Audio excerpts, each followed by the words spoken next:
Back in February of 2012, Toby Johnson, a Bigfooter down in Eugene, Oregon, gave me a frantic phone call. Apparently, the find of a lifetime had just been discovered. For decades, stories of Bigfoot have haunted the edges of civilization. Eyewitnesses describing a towering, shadowy figure with immense strength and piercing presence. But nothing compares to hearing the fear in someone's voice when they recount their encounter. In this episode, we dive into a chilling story from campers who thought their weekend in the woods would be nothing more than a peaceful escape. Instead, they found themselves stalked, surrounded, and shaken by something far beyond explanation. Whether you believe Bigfoot is a legend, an undiscovered species, or simply a tale to scare off intruders, these encounters will make you think twice before venturing too deep into the forest alone. If you believe you have had a Bigfoot encounter, whether you have actually seen one or heard one or found prints or something like that, please be kind and raise your hand nice and high. In February 2012, the quiet town of Eugene, Oregon, was shaken by a discovery that would become one of the most talked about finds in modern Bigfoot research. Cliff Barackman talks about receiving a frantic call from fellow Bigfooter Toby Johnson. Something remarkable had been uncovered. When Cliff arrived, the ground before him was marked with enormous impressions, each footfall nearly 14 inches in length, spaced apart by a stride of over 42 inches. These weren't casual dents in the soil. They were deliberate, consistent, and formed a trail that spoke of a massive, bipedal creature moving purposefully through the area. Back in February of 2012, Toby Johnson, a Bigfooter down in Eugene, Oregon, gave me a frantic phone call. Apparently, the find of a lifetime had just been discovered. Foot length always tended to be right around 14 inches, and the step length was going about 42, 43 inches. While out in the cold, damp environment, they knew documentation was not enough. This was evidence that demanded preservation. Measurements gave them numbers, but numbers could be debated. Physical casts, on the other hand, could silence skeptics, so, with urgency, they shifted from measuring to casting. Using the splatter cast technique, they began carefully pouring material into the deep impressions.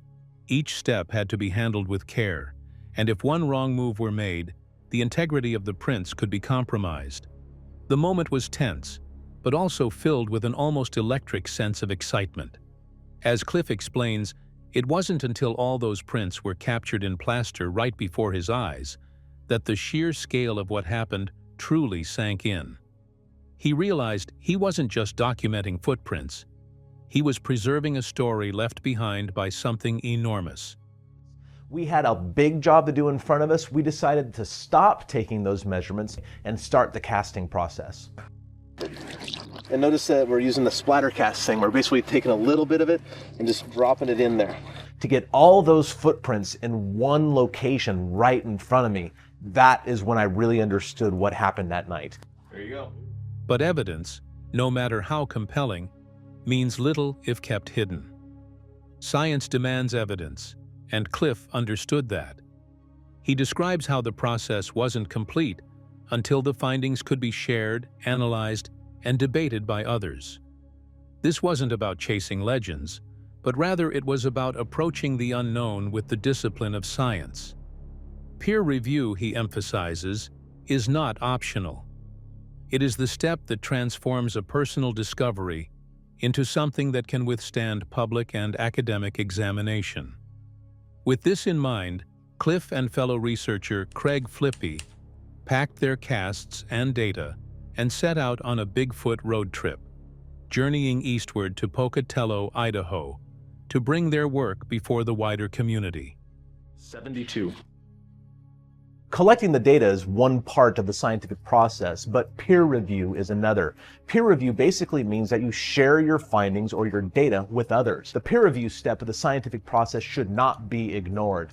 So Craig Flippy and I took a Bigfoot road trip out east, Pocatello, Idaho. The tracks that were later known as the London Tracks had a huge impact in the Bigfoot research. They were the image of fascination and scientific rigor. For years, stories and blurry photographs had fueled debates, but here was something tangible, something that could be weighed, measured, and handed from one set of skeptical hands to another. Looking back, Cliff's experience at that site underscores why the tracks remain so significant. They weren't just footprints in mud. They were an invitation to examine the unknown more carefully, to peel back layers of folklore, and step into the realm of data, peer review, and scientific curiosity. For Cliff, standing over those casts wasn't just about believing. It was about knowing that something extraordinary had walked there and leaving behind evidence that could speak for itself long after the moment had passed. From the time Paul was just 6 years old, he knew something wasn't right on the quiet farm in Jackson, New Jersey. Scratching at the window was a common sound at night, but one evening it became something far more terrifying. When he pulled back the curtain, he watched a massive figure stride across his yard, stepping effortlessly over a 4-foot chain-link fence as though it wasn't even there. "I was only a kid," Paul explained, "and I just chalked it up to a dream. But looking back, I know exactly what I saw." That was his first glimpse of what he would later identify as a Bigfoot, and that definitely wasn't his last experience. And then I hear, or I see something moving from left to right, and it just kept walking.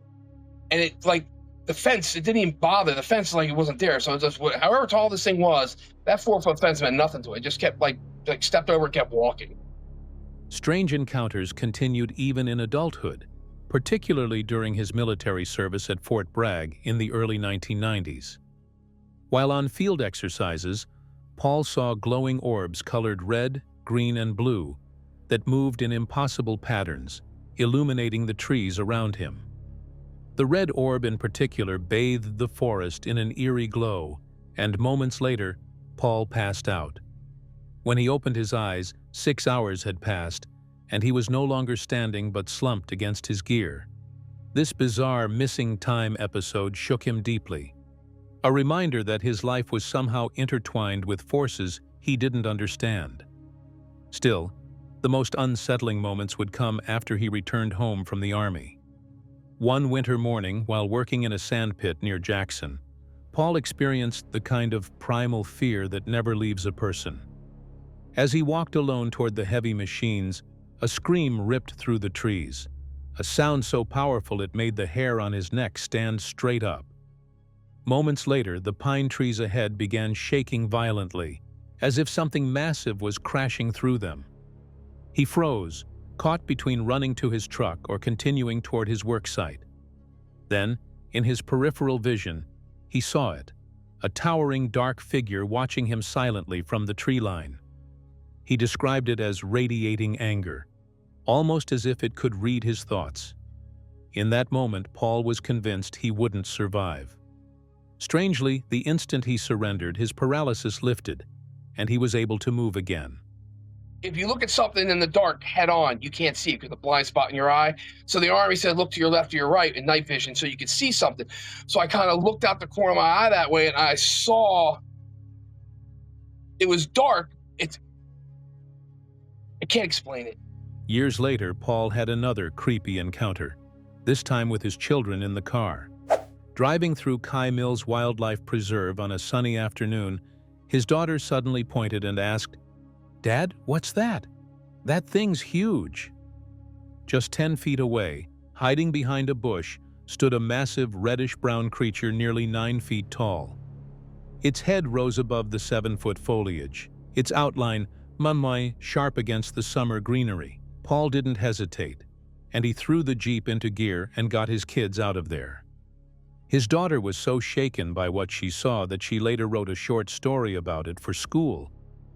Thing about 9 feet tall, standing. It was like a brown, almost like the color pine needles. That shade of brown. It was like a nice light golden, like pine needle type color. And I look back, and it's standing here behind this bush, and it's looking down at me. And I'm like, it had to be about 10 feet from me. He believes all these were not just some isolated experiences he had.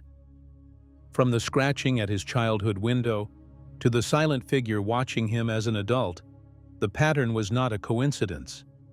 And as he puts it, once you've been marked by these creatures, Strange things never really stop happening. Trimble County, Kentucky. The team rolls in on the heels of a fresh track find, casts pulled only days earlier, then heads for a nearby hollow to test the area. Wood knocks pop close, Ohio howls echo back, and for a moment, it feels like something is probing the perimeter. The night, however, goes quiet. With no solid evidence in hand, they pivot to the locals and call a town hall at Berry Hill Mansion, hoping the clusters on the map point to a pattern they can chase. Witnesses step forward with growls from the tree line, grunts across a pond, amber eyes peering in a window, a dusk sighting off a front porch, and a 15-16-inch track found afterward. I just saw her staring, out in the distance, not knowing what she was staring at. So I was like, Mom, hello? And she finally came back and was like, I think I just saw a Bigfoot. My dad and I went over there later and we found a footprint that looked about 15, 16 inches. It was huge. I put my foot up to it, he put his foot up to it, and it was still longer than both of ours put together. There might be a footprint still on the ground. Yeah. Among the reports, one lead stands out. A surprise witness with physical hairs and a reputation that precedes him, the legendary outdoorsman known statewide as Turtle Man. You know, the last time we were in Kentucky, we were further south, but everywhere we went, we were always hearing about Ernie the Turtle Man. And everybody says, nobody knows the Kentucky woods better than you. I figure you have to have some Bigfoot stories. Oh, yeah, I guess one big story. I was a little kid at one time when I was 9 years old. When Turtle Man begins, the room leans in. He was 9 years old on August 15, 1974. At 6 in the morning, slipping into the woods for squirrels and heading toward his favorite hickory nut tree. Halfway there, the timber answered with a roar that froze him where he stood. This wasn't a distant echo or a confused deer. It was a blast of sound that felt aimed straight at him. August 15th, 1974, 6 o'clock in the morning. I love squirrel hunting, so I went out in the woods. I was going to my favorite hickory nut tree. I got about halfway there, and this thing roars out at me, and roar! He shouldered his gun and fired toward the sound, hoping to warn whatever was out there. The forest did not retreat. Instead, saplings began to crack and come free, pulled up by the roots and hurled in his direction. Not twigs, but sturdy arm-thick shoots, the kind you don't simply tug from the ground. This is when it started breaking these tree limbs and pulling them up by the roots, these little saplings, and throwing them at me. How big were they? About the size of this stick. You know, that's a pretty good sized piece of wood. You can't pull it up out of the ground. The message was primal and unmistakable. Leave. He stood, shouted warnings, promised he would shoot again if pressed. And then the reply came. A second roar, closer and heavier, rolling through him. He fired once more, guessing he struck low, knees or feet, maybe. But the effect was not what you'd expect from a wounded animal. I stood up this time, and I said, I'm serious! I'm going to shoot! I'm gonna shoot ya! I am going to shoot you! And it roared out again, and that's when I shot. Whatever he had angered was not breaking off the engagement. It was advancing. Then he saw it move, upright and immense, 10 feet tall by his estimation, covering ground in long, effortless leaps. It was gaining on him. He ran, a terrified kid pounding through Kentucky brush with something colossal behind him, every stride erasing distance. So I probably hit it in the kneecaps or somewhere around the feet. At any time, did you ever, get an idea of how big it was? Could you see any of it? And this thing here stood up 10 feet tall. You could see it moving. I mean, it just like this, it's running after me, like it, making big leaps, and it was gaining on me. Back in Trimble County, the team threads this account through the larger picture. Fresh casts laid out on a truck bed. Knocks heard within 100 feet. A chorus of regional reports clustering north toward the Ohio River and down by Louisville. They'll split up, camp out, and chase those clusters because, as they repeat, the tracks were real 2 nights ago. And the woods don't empty just because one stakeout fell silent. In a state known for baseball bats and deep hollows, Turtle Man's childhood encounter lands like a hammer blow. Roars at dawn, saplings ripped and thrown, a towering shape closing the gap. Decades later, the fear still speaks. And for the investigators, it sharpens the mission. If Kentucky's woods push you out, you push back in. Imagine being deep in the wilderness, far from city lights, wrapped inside a tent that's supposed to feel like a safe shelter. For one camper, that fragile sense of security was shattered when something massive decided to take a look inside. The footage is short, a bit blurry, and filmed through the thin mesh of a tent window. But what it captures is enough to make your heart skip a beat. At first glance, all you see is the greenery outside the nylon walls and trees. But when you focus a little, you realize that there is something outside. An enormous figure comes into view. Its fur looks thick and brown, its sheer size dwarfing the small tent it peers into. The angle of the camera shows just how massive the creature must be as it hovers outside, silently inspecting the area. The camera does seem to shake every now and then. The camper, clearly frozen in place, doesn't make a sound. You can feel the tension in the silence, just the faint rustle of movement as this towering shape lingers. Its head shifts slightly, almost as if it's studying the figure inside. Was it curious? Was it hunting? The lack of noise only amplifies the dread, making every second stretch painfully long. Some skeptics might dismiss this as a bear brushing past the tent, but look closer. The outline doesn't match a bear's profile. The face seems broader, the shoulders unbelievably wide, and the way it leans in feels distinctly human-like, and yet far too large to be a person. For those who've studied Sasquatch encounters, the details align eerily well with countless reports. Immense size, thick fur, and a terrifying boldness around campsites. The thought of something this powerful standing just feet away, separated only by a thin sheet of fabric, is enough to make anyone shiver. Whether you believe in Bigfoot or not, the video captures a raw, primal fear, the feeling of being watched by something you cannot explain. The footage ends almost as suddenly as it begins, leaving more questions than answers. Was this truly a Sasquatch testing its boundaries, or just a trick of light and shadow? Whatever the truth, one thing is certain: that camper will never forget the night a giant face pressed against his tent, reminding him that the forest still holds secrets too big to ignore. The video opens in a secluded stretch of wilderness, the kind of place where silence feels heavy and the trees seem to swallow any sound of civilization. The filmer explains that they've been coming to this spot off and on while finishing another project, and every time, the stillness of the forest sparks one thought: what if a Sasquatch lived here? To test the theory, they've even set their truck on what they call Sasquatch mode, a quirky alarm system meant to trigger if something massive wanders too close. So we've been out here, we've been in this area off and on. We're finishing a project. It's really secluded up here. We wondered if there was like a Sasquatch or anything up here. So I've set the truck on Sasquatch mode so that an alarm will go off should one happen to be coming through. It just looks like a place that would have one. At first, it's just typical forest noise with the sound of the car and Ken talking in the back. But soon, their excitement builds as shadows flicker between the trees.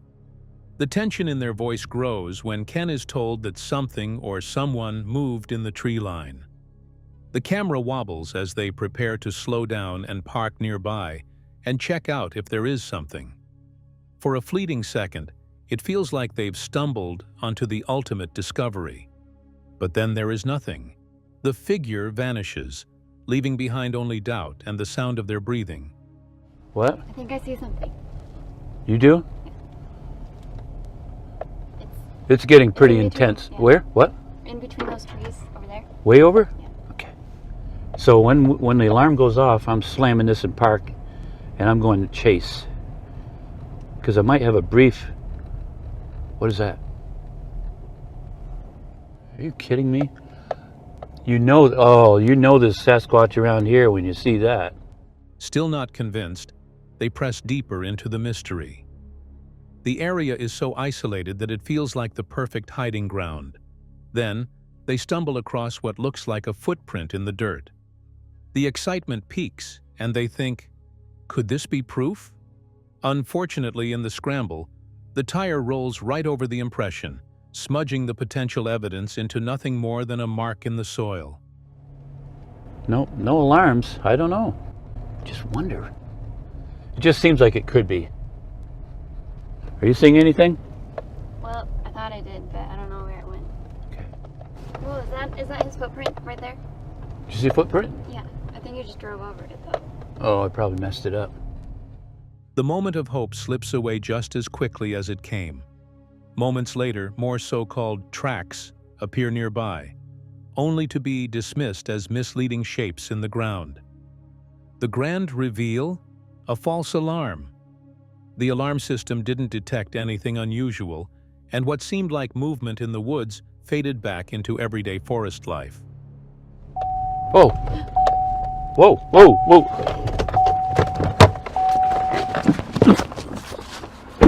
Wait! Oh, over there! I see it!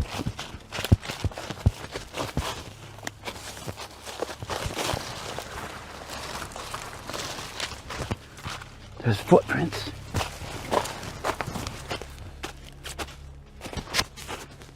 What in the world? By the end, the narrator chuckles at the anticlimax, admitting the likely culprit wasn't a Sasquatch at all, maybe just a seatbelt warning light that triggered the beeping system. With a half smile and a sigh, they pack it in, leaving the mystery of the ultimate Squatch unsolved. What happened? Nothing. Nothing? No. Oh, you know what? I don't think I had my seatbelt on. It was probably just a seatbelt blinker thing. Let's go back. We tried. Okay. Hope you enjoyed this quick jaunt. It's a classic wilderness encounter, a blend of eerie anticipation, fleeting thrills, and a reminder that sometimes the scariest thing in the woods is our own imagination. Or maybe it was something in the shadows only fast enough to be caught. The forest can be beautiful with its quiet, green, and full of life atmosphere. But in certain places, that beauty comes with a heavy dose of unease. Sleepy Gulch is one of those places. Tucked between slot canyons and dense alpine forest, it has long been the site of whispered stories, eerie sightings, and now one of the most compelling Bigfoot investigations ever captured on camera. It all begins with an unusual sound in the woods, which is something so strange it catches the investigators off guard. It almost sounds like a kazoo. Yeah, it does. Oh, it's a bear horn. You think some campers are blasting on a bear horn? That's not a bear horn. Okay. I couldn't figure out what else we would be able to hear from that far away. I was gonna say, did somebody gift a Bigfoot with a kazoo? A weird kazoo-like noise echoes through the trees. At first they laugh, wondering if it's campers playing tricks, or maybe even a strange horn carried on the wind. But the noise keeps repeating. The deeper they walk into the canyon, the clearer it becomes that this is no ordinary forest sound. Something or someone is making its presence known. The deeper they go, the more unsettling it gets. Passing through the willows, they find cold air trapped beneath the trees, as if nature itself is holding its breath. Then comes the smell. All right, I just smelt a musky smell.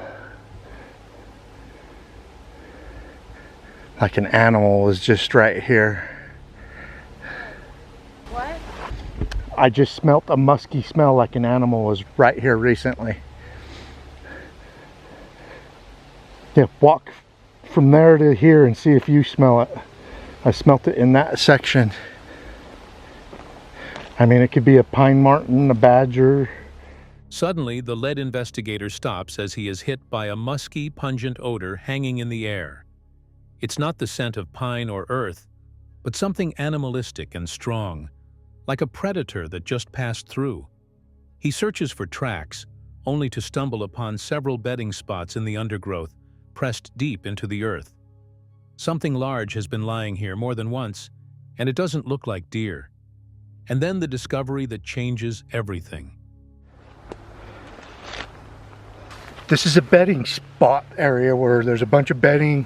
We could smell something up ahead of us and hearing it walking on the rocks. This looks like a Bigfoot impression. The hill comes down to here. It's about 17 inches in length. And then you can see up here where the toes slammed in as it was walking this direction. They come across a massive footprint impression in the soil, 17 inches long, nearly 9 inches wide, with distinct toe splay pressed into the ground. Not far away, a second track is found, this one even larger, close to 19 or 20 inches. These aren't faint markings, they are clear, deliberate impressions, far too large for any bear in the region. The realization sinks in. If these are genuine, there's not just one Bigfoot in Sleepy Gulch. There are two. The final moments of the investigation only add to the unease.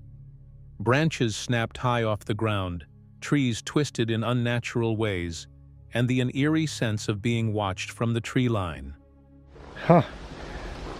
I wonder if something that has a snapping habit snapped that recently. I don't know. Oh look, there's another one. Yeah, it's on the other side. And look, there's a trail that comes. Here's another one. Combined with recent eyewitness reports of two massive dark-haired figures, each towering over 8 feet tall, the evidence paints a chilling picture. Sleepy Gulch is not just any simple hiking trail. It's a place where something huge still roams. Something that leaves tracks too big to dismiss, breaks trees as if they were twigs, and follows silently from the shadows. For the investigators, one thing is clear. As elusive as Bigfoot is, it still hides in the shadows watching. Deep in the Canadian wilderness, the snow falls heavily, blanketing the forest in silence. The tall trees of the Rockies stand still, their branches weighed down with frost. To most, this might seem like a peaceful winter scene. But for one hunter, northeast of Banff National Park, it became the setting for a moment he would never forget.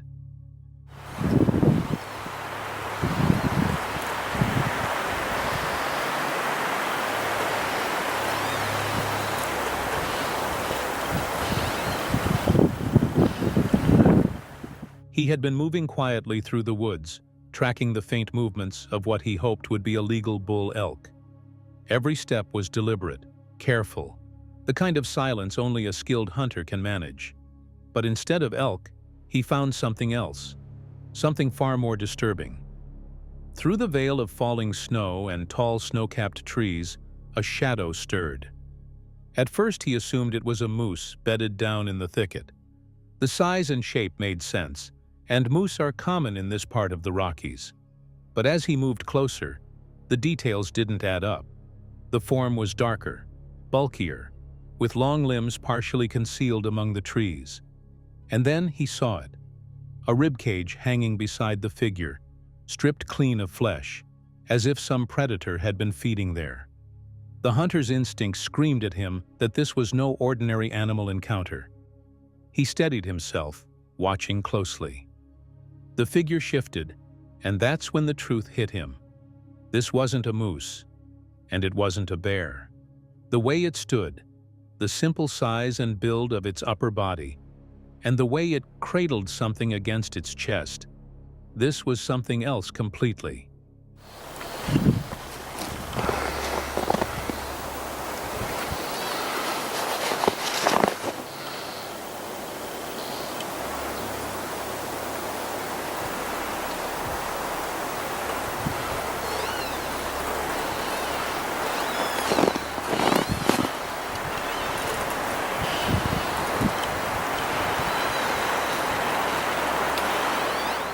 In his own words, he realized he was staring at what appeared to be a large female Sasquatch, resting with a smaller one nestled against her torso. The creature's dark fur blended with the shadows of the snow-covered trees, making it nearly invisible at a distance. But the shape was clear enough to distinguish powerful shoulders, long arms, and an unmistakable stillness of a mother protecting her young. The hunter raised his camera, managing to capture just under 2 minutes of shaky footage. The figure barely moved, except for the subtle shifting of weight, almost as if it knew it was being watched but chose not to flee. For a moment, man and mystery were locked in silence, the only sound the muffled fall of snow.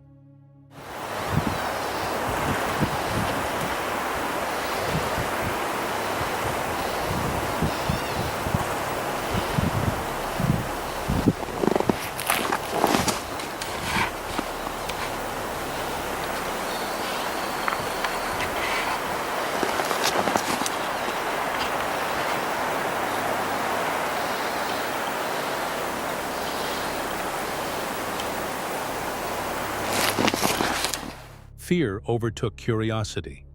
The hunter recalls the adrenaline flooding his veins, making him leave the area. With the image burned into his mind, he turned and left as quietly as he had arrived, grateful that whatever he had witnessed didn't rise to chase him out. This wasn't within Banff's protected park boundaries, but close enough to remind us that the wilderness doesn't end at the signs. There are places in these forests that few humans ever step foot in, places where something extraordinary might still live. If true, this sighting adds to the rare but growing accounts of Sasquatch families seen in remote North American wilderness. Not a lone wanderer this time, but a mother and child who were hidden in the snowy silence of Canada's wild heart. After days in the field, it's time to listen to those who've lived with this mystery for years. Bryce travels to meet Jenny, a lifelong resident of the area who claims to have had a terrifying encounter as a young girl. She's hesitant at first, but the memories come flooding back. Jenny recounts hiking in the mountains with her best friend and her friend's older sisters when she saw something, tall, black, and at least 7 feet high, standing just beyond a tree. It turned, looked right at us, and opened its mouth, she recalls. The teeth were unreal. The girls ran without stopping until they reached the house. Jenny insists it was no bear. It moved like nothing she'd ever seen. Her sister has this look on her face, just frozen with fear. And there's something tall and black standing just off from a tree. Could it have been a bear? No. How tall was this thing? Tall. I had to look at it. And it was big. It was at least 7 feet. I remember the sound of it coming after us. It's because it actually turned and looked at us and opened its mouth. Years later, Jenny found fresh footprints while hiking with her boyfriend. The print was massive, with a stride 5 feet long. Strangely, one print contained a smaller one, suggesting a juvenile following its mother. She believes they may travel in family units, and points Bryce toward Pine Mountain, a location full of caves and untouched wilderness. The team heads out to investigate. In a swampy area surrounded by cattails, a known Bigfoot food source, they discover a large, smooth footprint. Maria points out 5 distinct toe impressions, a defined arch, and a clear heel. Initially mistaken for a boot print, the lack of tread rules that out. And when we really got to looking, it looked like there was another footprint inside of that footprint. A smaller footprint inside one of the bigger ones. And if you look really close right through here, maybe there was something stepping in the side of the tracks. Yeah. If you ever notice deer, the fawns stay really close to mom. Mm. And I was like, could this be baby that are following their mother? I think we often misinterpret that there's only one of these creatures in the woods, but you know, a lot of the times people report them as family units. Nearby, clusters of cattails appear chewed or broken. Researchers note that Bigfoot is reported to consume the stalks, much like animals that eat bamboo. The find is fresh. Recent weather suggests it would have been washed away if older. To rule out known wildlife, the team collects a soil sample for eDNA testing, environmental DNA, that can detect trace genetic material left behind. This cutting-edge method could reveal if a bear, deer, or something unknown made the track. The print is covered to protect it from rain overnight, allowing for a detailed scan in the morning. As Bryce observes, this is the best piece of evidence we have right now, and we're going to investigate it as thoroughly as possible. For now, the footprint stands as a silent marker in the mud, a tantalizing clue that something large and mysterious walks these forests. 1, 2, 3, 4, 5, and then you've got. Now, is this a? Could be the back of the heel here. Is this a bear? Definitely not a bear print, but initially I thought it might have been made by one of our shoes. But look at how smooth this is. Yeah, there's no tracks or anything. We'll collect dirt from this area on the right side of the print. One of the things that we can do to rule out what it isn't is to take a dirt sample and conduct an eDNA study of anything that stepped through this area. It's environmental DNA. No investigation into Bigfoot would be complete without hearing from one of the most respected voices in the field, Cliff Barackman. A veteran Bigfoot specialist and cryptozoologist, Barackman has been conducting field research since 1994. His relentless pursuit of the truth has taken him across 46 U.S. states and 5 continents, searching for evidence of undiscovered hominoids. Barackman approaches the subject with both passion and precision. He lays out the best evidence available: centuries-old indigenous artifacts depicting large hairy bipeds, detailed casts of enormous footprints with dermal ridges, and credible film and photographic evidence that has withstood decades of scrutiny. For him, the case is not built on folklore alone. It's grounded in tangible, measurable findings. It is a series of steps, and evidence supports your hypothesis, which we'll talk about in a minute. Whereas proof is the end-all, be-all. That is it. There is no other way around it. This is proof. And for us, the evidence comes in all sorts of forms, and that's what we'll be speaking about today. But proof, no matter how you cut it, will essentially end up being a dead Sasquatch. Now, some other evidence might lead to that. For example, DNA evidence. If some species, like Homo denisovans, were discovered solely through DNA. There are many proofs and hypotheses out there, he explains. I'm not telling you to believe irrationally. I'm asking a question and then giving you the answer. He warns against dismissing the evidence without examination, noting that doing so is not just closed-minded, but intellectually dishonest. Called Oregon Bigfoot and Umatilla Sasquatch video investigation, stating at a certain timestamp they see a Bigfoot. The first one states, at 7 minutes and 37 seconds as you zoom in, there is a brown head and eyes and face peeking over the bushes. I originally noticed the dark rock cave looking area, which caught my attention. Barackman reminds viewers that much of the skepticism surrounding Bigfoot mirrors the resistance faced by scientists when new species were first proposed, species that are now accepted without question. It would be unjust to any theory to disregard the information without even seeing it, he says. But I mentioned that science is a process, and here are the steps of science. Science isn't this body of knowledge that's guarded by academics in these ivory towers trying to mislead us and sway political agendas and stuff. That's not what science is. Politicians sway political agendas, not scientists. Real scientists, they ask questions.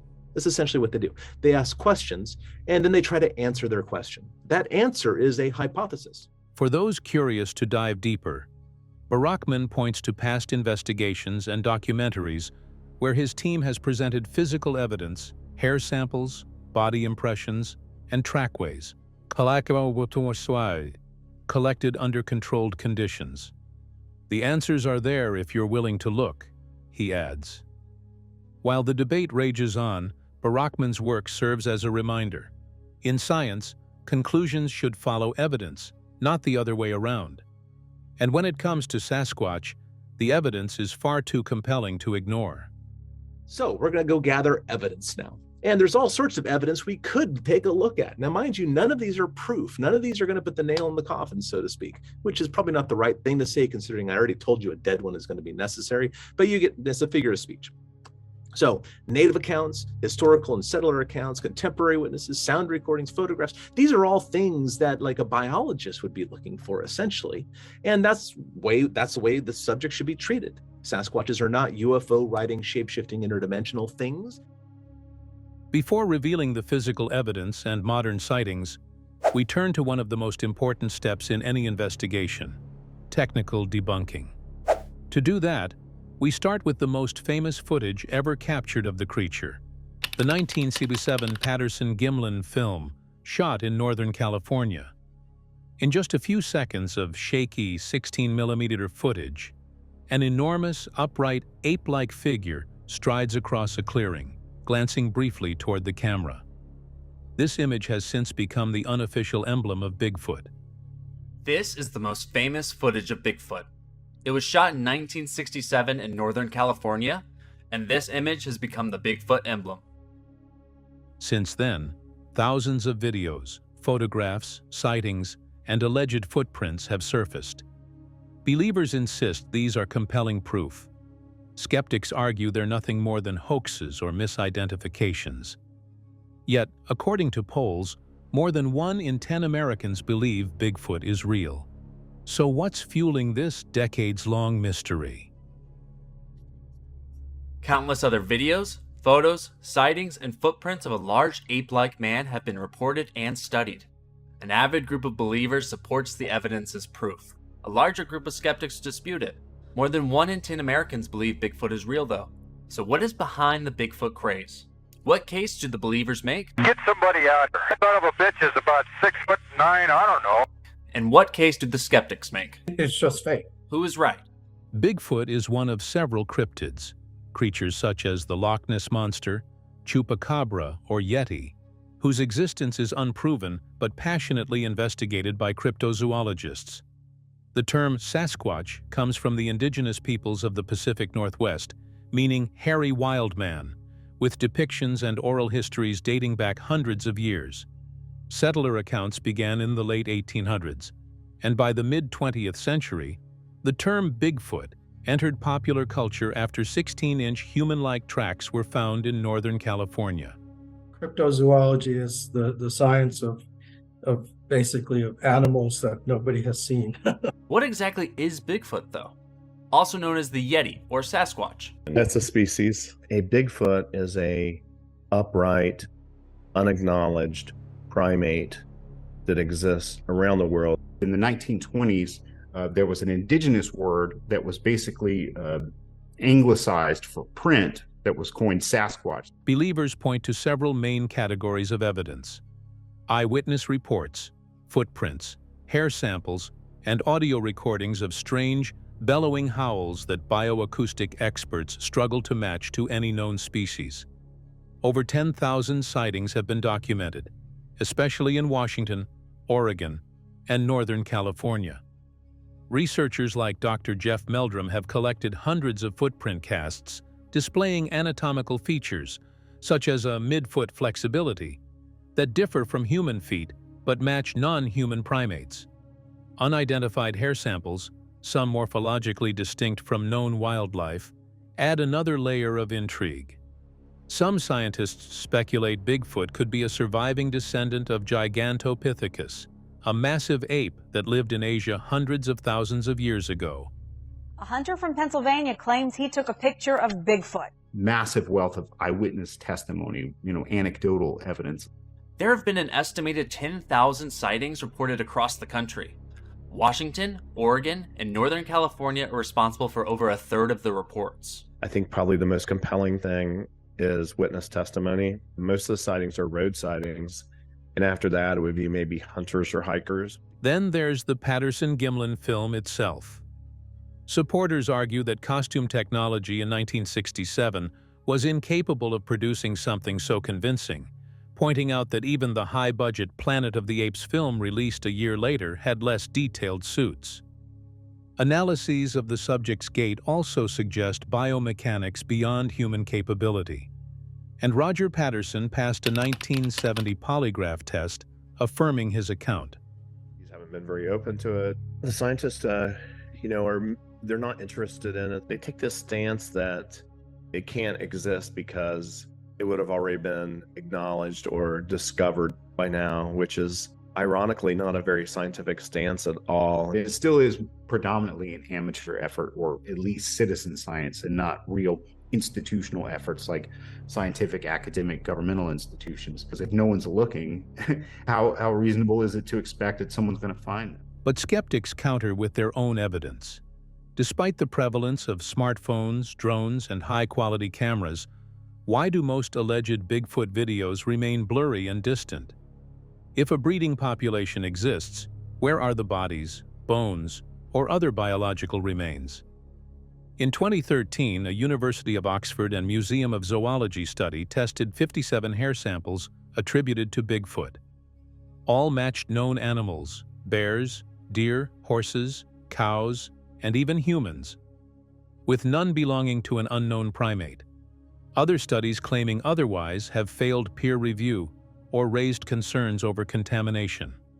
Hair samples and other little pieces here and there, and they've always turned out to be a bear or a lion or something like that. Of hair samples that are reticent of a type of species that's not acknowledged. They're different than the other samples that we have. Now, hair has a structure. You can look at it morphologically or look at the anatomy of hair. So samples collect. Skeptics also highlight confirmed hoaxes. In 1968, a supposed Bigfoot corpse toured the U.S., only to be revealed as latex and hair. In 2008, two men collected $50,000 for presenting a frozen body, later exposed as a costume. In 2012, a man in Montana was while faking a sighting in a ghillie suit. Some claim they were the figure in the Patterson-Gimlin footage, while costume makers have said they built the suit. The rise of AI and deepfake technology further complicates modern video evidence, making it harder for the public and scientists to accept new footage as genuine. Most academic institutions avoid funding Bigfoot research, leaving it largely in the realm of citizen science. Skeptics often conclude that sightings are either hoaxes, misidentifications, often of black bears, or products of overactive imaginations. Yet, believers argue that dismissing the phenomenon entirely is unscientific. As they point out, the giant squid was considered a sailor's myth for centuries until confirmed in the 19th century. Perhaps Bigfoot is another elusive creature waiting to step from legend into reality. For now, the debate continues, with both sides certain of their position. But the forests keep their secrets. The forest is wide, dark, and full of secrets. Across North America, many people believe a hidden creature lives here. They call it Bigfoot. Stories go back hundreds of years, from Native American legends to modern-day hikers. Articles in Smithsonian Magazine and National Geographic have discussed the mystery. Even police records show people reporting tall, hairy figures crossing roads or leaving giant footprints. On this channel, we follow these stories with respect and curiosity. We are not here to scare, but to understand. Each encounter is a chance to learn more about what might live deep in the wild. Today, we share one man's true experience, step by step, with real moments captured along the way. He was an outdoor traveler camping far from the city. The night was quiet, only the sound of crickets. As he walked along the trail, he noticed the trees bend slightly in the wind. Then came a sharp crack, a branch breaking under weight. Not a deer, not a bear, something heavier. At this place, where the so here's the trees, and then watch what happened. Told you.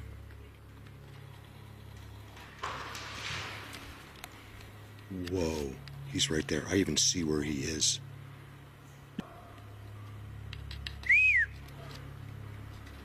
You guys, I saw a Bigfoot. He froze and listened. From the shadows, a shape moved between the trees. It was tall, broad and almost silent. His chest tightened. Later, when he shared his story, he compared it to famous footage, like the Patterson-Gimlin film of 1967, still one of the clearest videos of Bigfoot.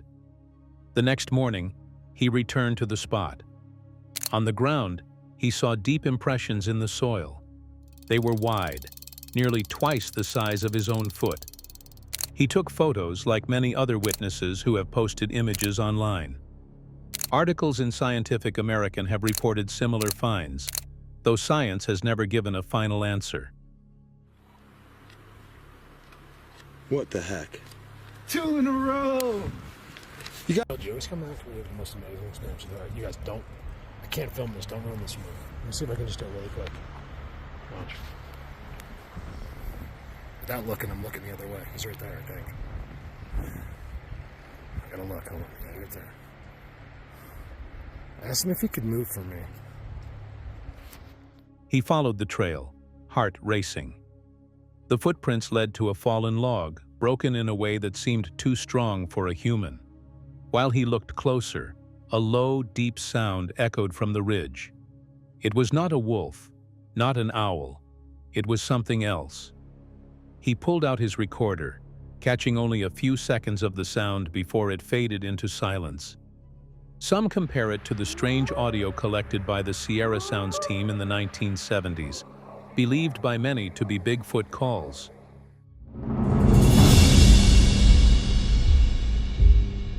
What will happen?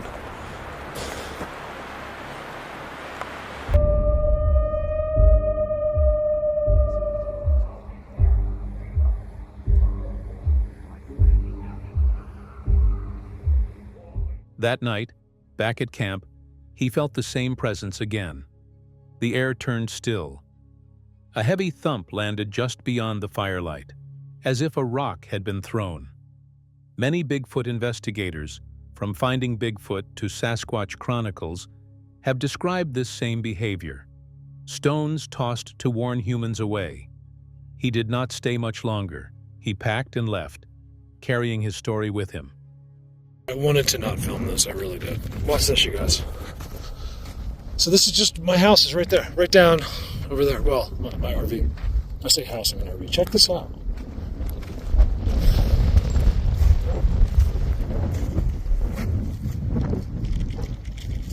That was just ripped right out of the ground, like right out of the part of the sign. Encounters like these remain unexplained. Some call them myths. Some believe they are proof of a hidden giant. But the reports keep coming, from hikers, hunters, even truck drivers on remote roads. So the question remains, what do you think? Is Bigfoot out there, watching from the trees? High in the Cascade Mountains of Washington state, quiet moments can shift in an instant. A branch snaps, a shadow moves, and you're left wondering, was it an animal or something far more mysterious? For years, people here have spoken of an unseen presence, a creature that moves like smoke between the trees. But on this trip, what began as a simple campout became one of the most memorable sightings Barbara Shoup and her companions have ever had. Barbara lives north of Mount Rainier, in the forest that's been her home for many years. Back in November of 2012, she had her first life-changing encounter with a Bigfoot. Since then, she has dedicated herself to documenting strange sounds, movements, and possible signs of these beings. This outing would add another chapter to her story. The group was moving along a familiar trail when they stopped by a tree that had been broken months before. Now, a fresh break appeared halfway down the trunk, as if something had struck it with force. They discussed the damage when movement caught their eye. Remember we showed you this tree when you were here that had been snapped off there and was hung up over there? So I guess it was maybe 6 months or so ago. We got a new break in the middle of it. Something hit this hard enough in the middle that it broke it there, but it didn't knock down either end. Both ends are still suspended. Wow. Pretty cool. Yeah, so something had to have hit it really hard and really fast right in the middle to break it there, to not break these smaller. Through the brush, something black and low to the ground bolted away.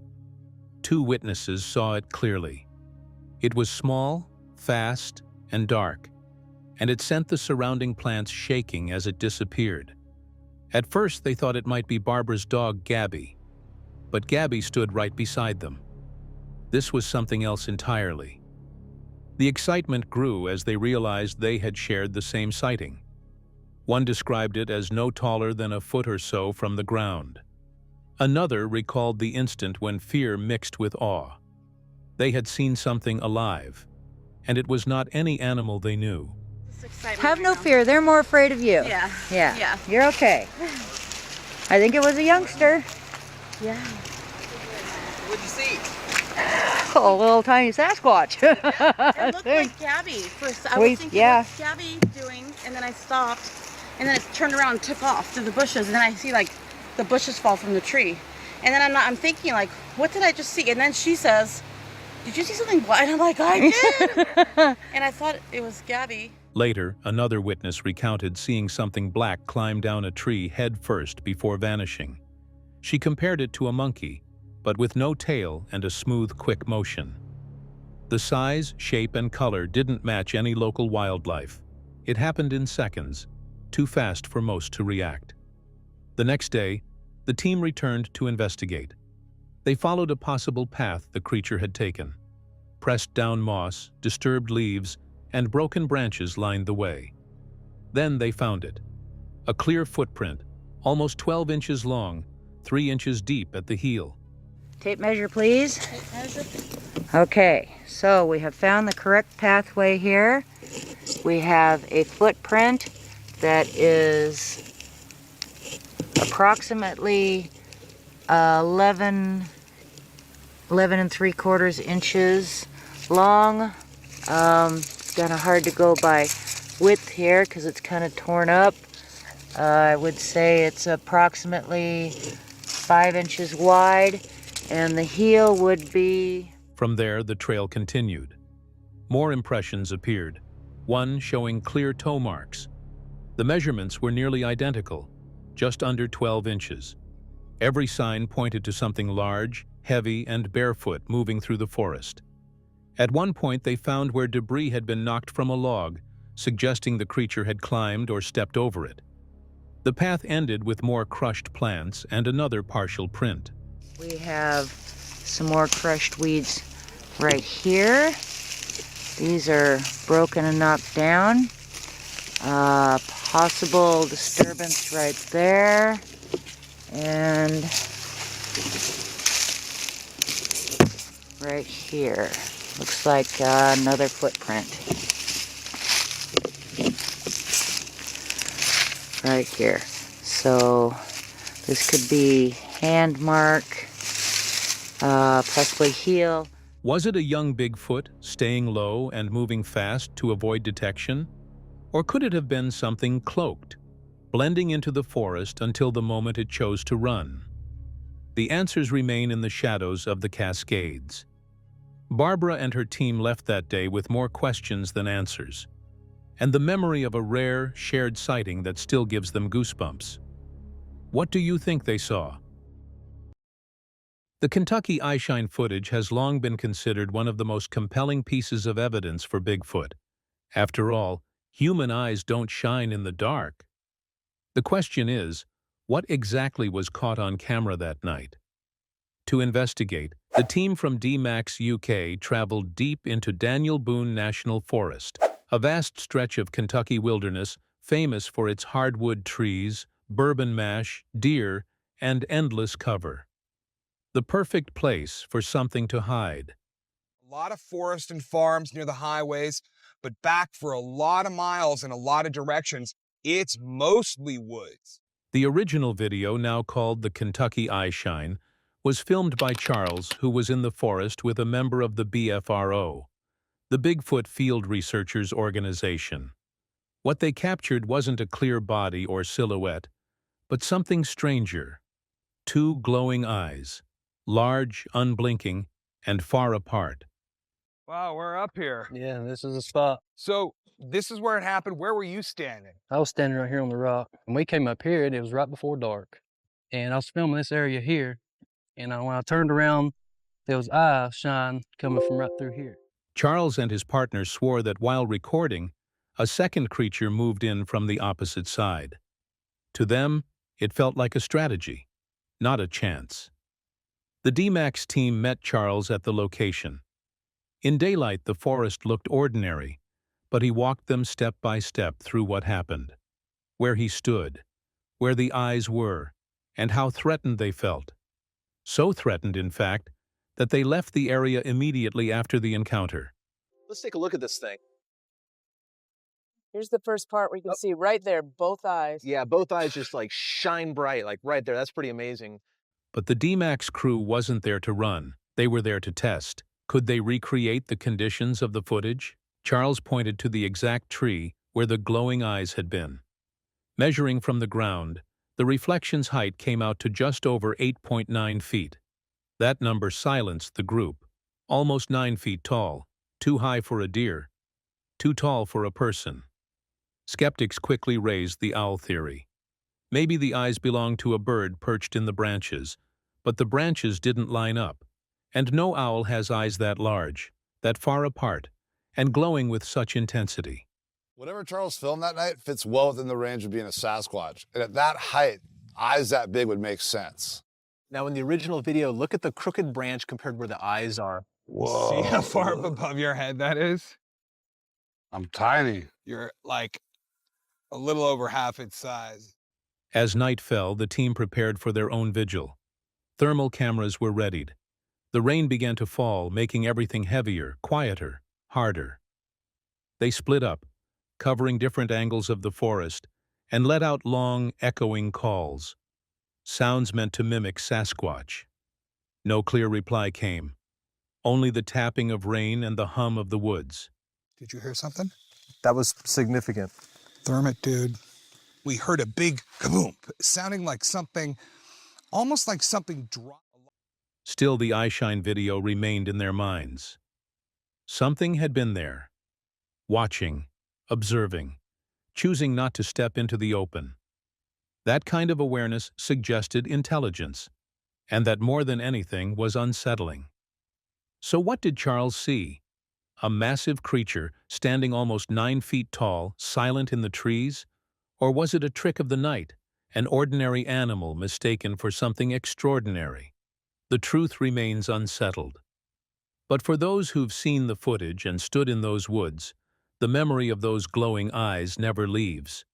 Because in Kentucky's forests, sometimes it's not what you see in the dark, but what's watching you. All right, folks, with this last clip, we wrap up another chilling encounter on the trail of Bigfoot. Every experience from tracks in the frozen plaster to silhouettes in the tree lines pushed us close to believing the existence of Bigfoot. But the question still exists. Are we uncovering evidence of a hidden giant, or just chasing shadows? Share your thoughts below, and if you enjoyed this journey, make sure to like the video, subscribe, and hit the bell icon so you never miss the next mysterious encounter. The search is far from over.